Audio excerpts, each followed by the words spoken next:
What is the difference between it and দেয়ার।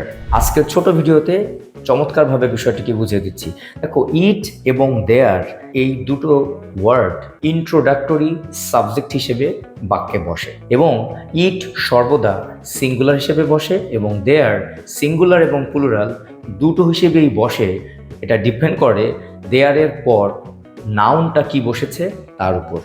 কিছু example, there is আ বুক।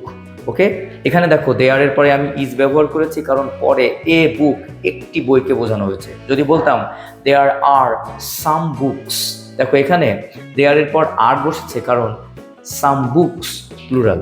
ওকে, তাহলে বুঝতে হবে দেয়ারের পর যদি সিঙ্গুলার নাউন থাকে তাহলে ইজ, যদি প্লুরাল নাউন থাকে তাহলে আর।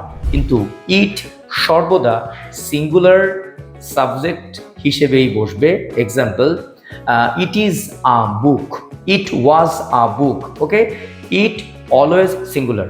আরেকটি ব্যাপার মনে রাখতে হবে, ইট এবং দেয়ার যদি সাবজেক্ট হিসেবে বসে তাহলে সাধারণত এদের নিজস্ব কোনো মানে থাকে না। এক্সাম্পল, আমাদের গ্রামে একটি খাল আছে। ট্রান্সলেশন করলে কি হয়, there is a canal in our village. এখানে কিন্তু আমরা দেয়ারের কোনো মানে পাচ্ছি না। ঠিক সেমভাবে যদি বলি ইটস রেইনিং টুডে, আজ বৃষ্টি হচ্ছে, এখানেও কিন্তু ইটের কোনো মানে নেই। সো মনে রাখতে হবে ইট অ্যান্ড দেয়ার এরা ইন্ট্রোডাক্টরি সাবজেক্ট হিসেবে বসে এবং যখন ইন্ট্রোডাক্টরি সাবজেক্ট হিসেবে বসে তখন তাদের নিজস্ব মানে থাকে না।